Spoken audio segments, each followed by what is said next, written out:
Hey everybody, Jim Dexter with Tactically Sound Training Center and STI's Tactical Team 2011. I want to talk today about a piece of equipment that I'm actually surprised that I've never talked about before.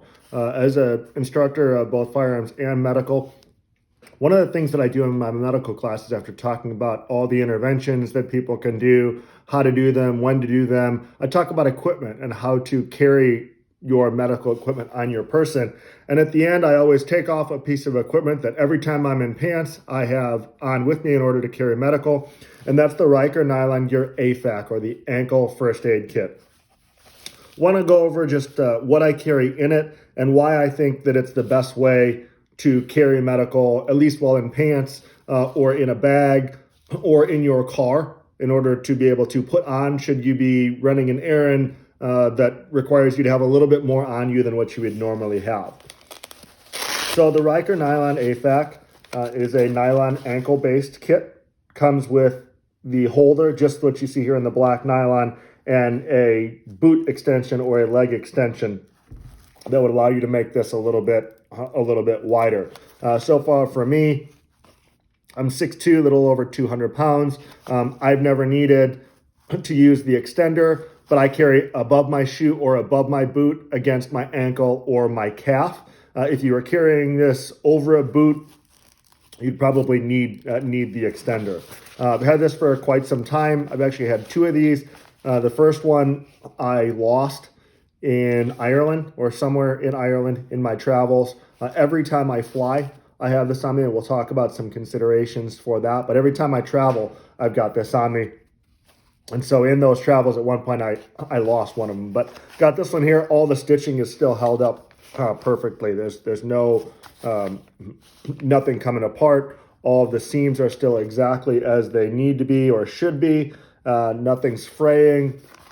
The Velcro is still strong, a good solid hold, and it's just holding up really well to good hard use and to carry pretty consistently. So let's go over the pouches that are in here. It has three compartments, or really four compartments, but it has three exterior pouches here. The first one that I have right here, in it I have a TechMed Solutions Soft T Wide that I have folded up that slides down in there really well.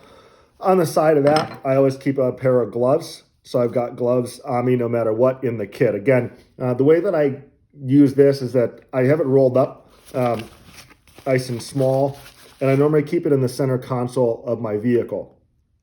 So when I go in somewhere, I can throw this on. And so I have everything that I'll need, all the way from gloves to a tourniquet, to a way to remove clothing, to a bandage. It's really just a one-stop shop that I can take out of my glove box, throw on my ankle, and not have to worry about grabbing a secondary piece or something else that I may need in the event of this, that, or whatever.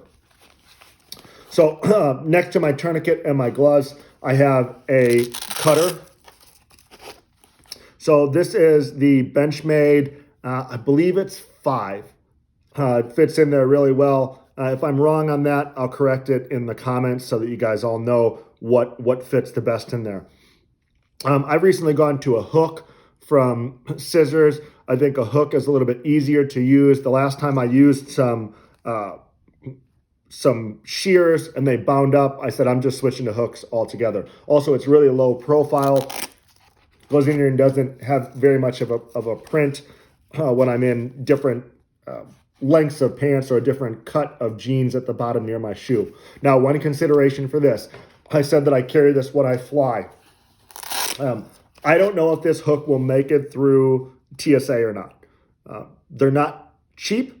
They're much more expensive than a pair of trauma shears. So for me, when I fly with this, I will switch my hook out for shears. Trauma shears make it through TSA with no problem at all. So I just switched to a pair of trauma shears in here, so I have a way to remove clothing and identify the wounds that I need to deal with. So it's no big deal there. I just switched to shears, and I don't have to worry about this being taken or the hook being taken by TSA, since the Benchmade hooks are a little bit more expensive. But in my mind, they're worth it. It's what I use on duty. I got it on my patrol belt. I got it on my swap belt. I just think it's an easier way to quickly get clothes off or gear off and identify what issue you're dealing with.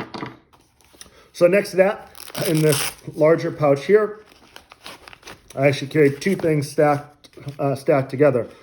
I've got my Celox Rapid Hemostatic Z-Fold gauze for wound packing. I think a bunch of different ones would fit in here. This Celox Rapid just happens to fit really well, and it allows me to get two pieces of equipment in here. This is the Z-Fold gauze ribbon, and it's 5 feet of gauze ribbon, 1x5. So it should allow me to do a pretty good job of an initial pack and get some work done. Behind the Celox Rapid, I have a Go H&H mini compression bandage. The Go H&H mini stuff is really great for things like ankle kits or more compact kits that you want to be able to carry big boy and big girl style medical items in a small package. So this mini compression bandage fits really greatly in here with the Celox Rapid and slides right in that pouch, so I can deal with massive hemorrhage or a minor hemorrhage that just needs a compression bandage but probably needs to be addressed at the lowest level. Now, the biggest thing about the AFAK that sets itself apart from the others is the rear pouch. Remember I said there were 3 compartments in the front, but 4 compartments overall. In the back of the AFAK is a sleeve that allows me to carry a 2-pack of chest seals. So in here I've got a 2-pack of hyphen vent chest seals from North American Rescue that now, combined with all these other things, allow me to address any intervention that I need to under TECC protocols for the level that I work at, TECC, first responder duty to act, or the first responder civilian first care provider level. You now have every intervention piece of equipment that you could need in order to deal with anything that you may be faced with. So I really like being able to have a pack of chest seals. I like being able to have a 2-pack of chest seals. This allows me to deal with entry, exit, or multiple persons, as we've seen chest injuries or chest punctures have been prevalent in mass shootings. If you look at the numbers and the feedback that we're getting from all these after-action reports.